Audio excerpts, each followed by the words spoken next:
फ़इज़ा तुमअन्नतुम फ़अक़ीमुस्सलात इन्नस्सलात कानत अलल मुअमिनीन किताबन मौक़ूता। अस्सलामु अलैकुम वरहमतुल्लाहि वबरकातुहू। अल्हम्दुलिल्लाहि रब्बिल आलमीन वस्सलातु वस्सलामु अला अशरफिल अंबियाइ वल मुरसलीन नबीना मुहम्मद व अला आलिहि व अस्हाबिहि अजमईन व बाद। नमाज सीरीज़ के तहत खुशू से मुताल्लिक़ जो बातें चल रही थी, खुशू के फ़वाइद,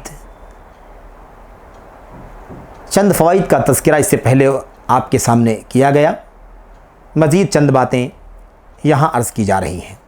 खुशू के फ़वाइद में से तीसरा फ़ायदा ये है कि जब बंदा नमाजी मुकम्मल खुशू के साथ नमाज़ पढ़ता है तो ये खुशू के साथ पढ़ी जाने वाली नमाज उसे अल्लाह के डर से नमाज में रोने पर आमादा करती है।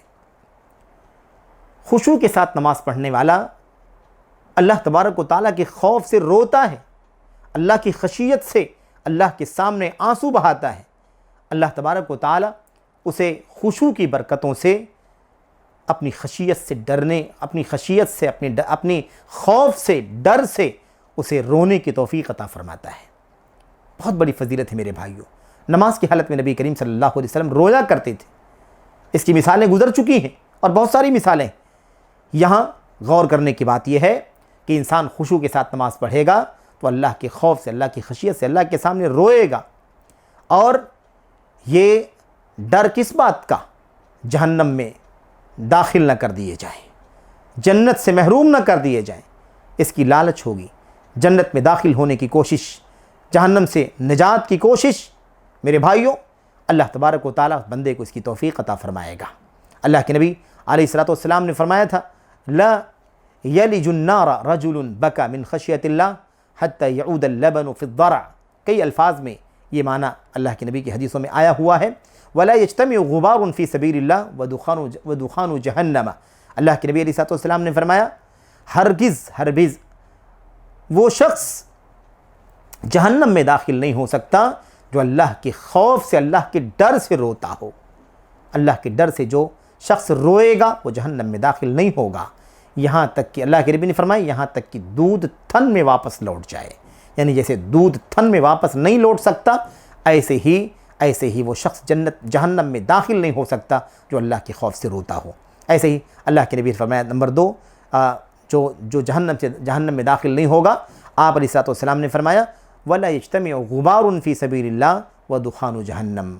और अल्लाह तबारक व तआला की राह में लड़ते हुए जो धूल उड़ती है, वो धूल और जहन्नम का धुआं, ये दोनों चीज़ें इकट्ठा नहीं हो सकती हैं। यानी ऐसा नहीं हो सकता है कि कोई इलाए कलिमतुल्लाह के लिए, अल्लाह की तौहीद की सरबलंदी के लिए, सुन्नत की बुलंदी के लिए, दुनिया में बपा करने के लिए जो लड़ता हो वो शख्स, और ऐसे ही उसके अल्लाह की राह में जिहाद करते हुए जो धूल उड़ती है, वो धूल गुबार और जहन्नम का धुआं दोनों इकट्ठा हो जाए। यानी ऐसा नहीं हो सकता है कि ऐसा शख्स जहन्नम में दाखिल कर दिया जाए जहाँ उसे जहन्नम की आग और धुएं का साबका पड़े। मेरे भाइयों, मेरे बुजुर्गों, इस मानी की और भी हदीसें मौजूद है। इसका खुलासा ये है कि जो शख्स अल्लाह तबारक व तआला की नमाज खुशू के साथ जो अल्लाह ताला के लिए नमाज पढ़ेगा, वो अल्लाह के खौफ से, अल्लाह की खशियत से रोएगा।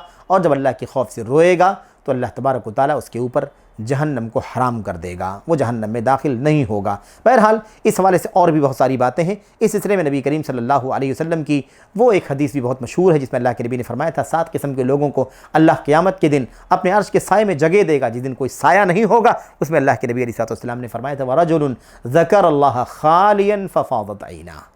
और वो शख्स जो अल्लाह तबारक व तआला को तन्हाई में याद करे और उसकी आँखें अश्कबार हो जाएं, तन्हाई में याद करे। मेरे भाइयों, इंसान जब नमाज में होता है, तन्हाई में तो नहीं होता, और भी लोग होते हैं। अगर जमात के साथ नमाज पढ़ रहा है तो जमात के साथ पढ़ता है तो बहुत सारे लोग होते हैं, लेकिन वो तन्हा अल्लाह से मुनाजात कर रहा होता है।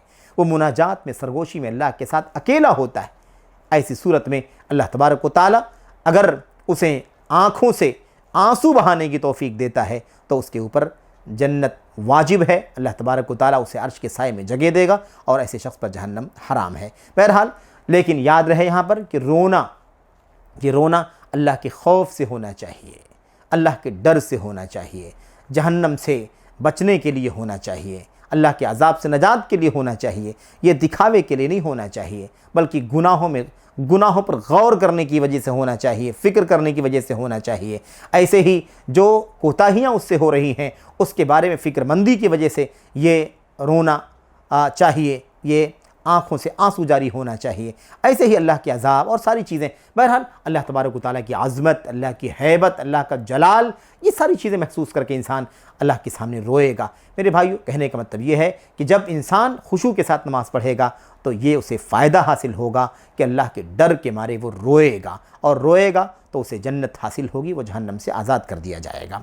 चौथी बात खुशू के हवाले से जो है कि नमाज जो खुशू के साथ पढ़ी जाएगी उसका फ़ायदा ये होगा कि जब इंसान एक नमाजी खुशू के साथ नमाज़ पढ़ता है तो हकीकत में नमाज को उसका सही और हकीकी माना देता है।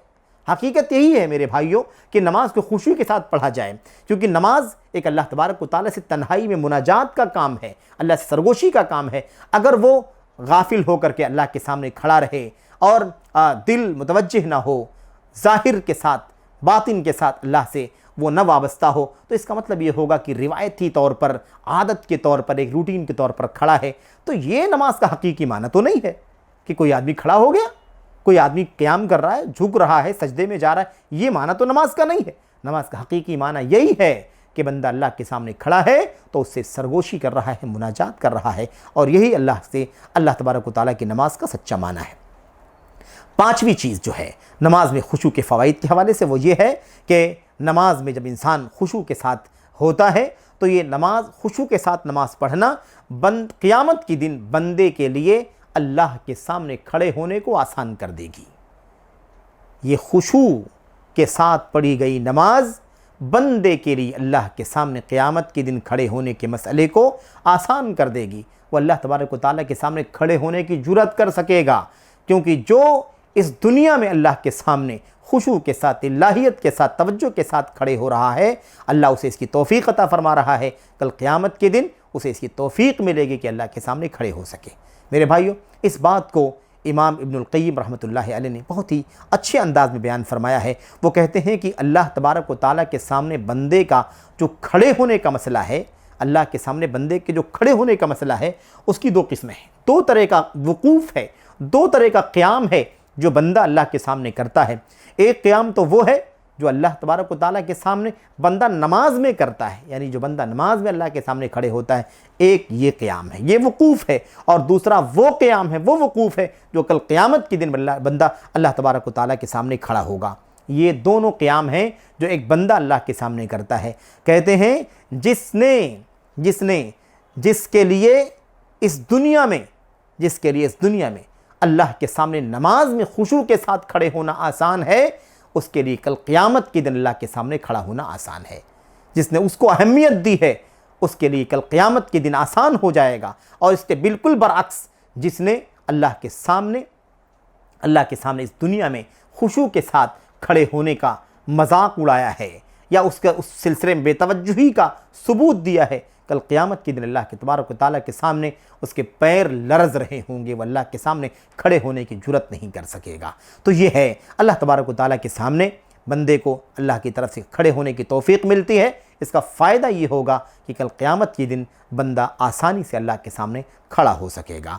ऐसे ही मेरे भाइयों, एक अगला छठा नुक्ता ये है कि अल्लाह तबारक व तआला के लिए जब बंदा खुशू के साथ नमाज़ पढ़ता है तो इसका फ़ायदा ये होता है कि बंदा अल्लाह तबारक व तआला अपने बंदे को अपना मुक़र्रब बना लेता है। बंदा अल्लाह का करीबी बन जाता है, अल्लाह का मुक़र्रब बन जाता है, अल्लाह का महबूब और प्यारा बन जाता है। यह उसका फ़ायदा होता है। ज़ाहिर सी बात है, अल्लाह तबारक व तआला से जो जितना ज़्यादा लव लगाएगा, जितना ज़्यादा अल्लाह से की तरफ मुतवज्जे होगा, उतना ही ज़्यादा अल्लाह तबारक व तआला उसे अपने से करीब करेगा। अल्लाह के नबी की हदीस हमारे सामने है। अल्लाह के नबी ने फरमाया था कि अल्लाह तबारक व तआला फरमाता है कि जब बंदा मेरी तरफ चल करके आता है, मैं उसकी तरफ दौड़ करके आता हूँ। अगर बंदा मेरी तरफ दौड़ करके आता है तो मैं उससे ज़्यादा तेज़ दौड़ करके आता हूँ। मेरे भाइयों, अगर हम इसका अहतमाम करेंगे तो ये फ़ायदा होगा कि हमें अल्लाह तबारक व तआला अपना मुक़र्रब और महबूब बना लेगा। मेरे भाइयों, मेरे बुज़ुर्गों, ये नमाज में खुशू के चंद फ़वाइद हैं और मज़ीद चंद फ़वाइद और भी हैं जिनका तज़किरा मैं अगले हल्के में करूँगा। दुआ करता हूँ कि अल्लाह तबारक व तआला सबसे पहले मुझे इन फ़वाइद को हासिल करने का अहल बनने की तौफ़ीक़ अता फ़रमाए। फिर जहाँ तक भी ये बातें पहुँच रही हैं, अल्लाह सबों को नमाज में खुशू के साथ अल्लाह के सामने खड़े होने की तौफ़ीक़ अता फ़रमाए और अल्लाह तबारक व तआला उसे इन फ़वाइद को हासिल करने की तौफ़ीक़ अता फ़रमाए। आमीन या रब्बल आलमीन। वस्सलामु अलैकुम व रहमतुल्लाहि व बरकातुहू।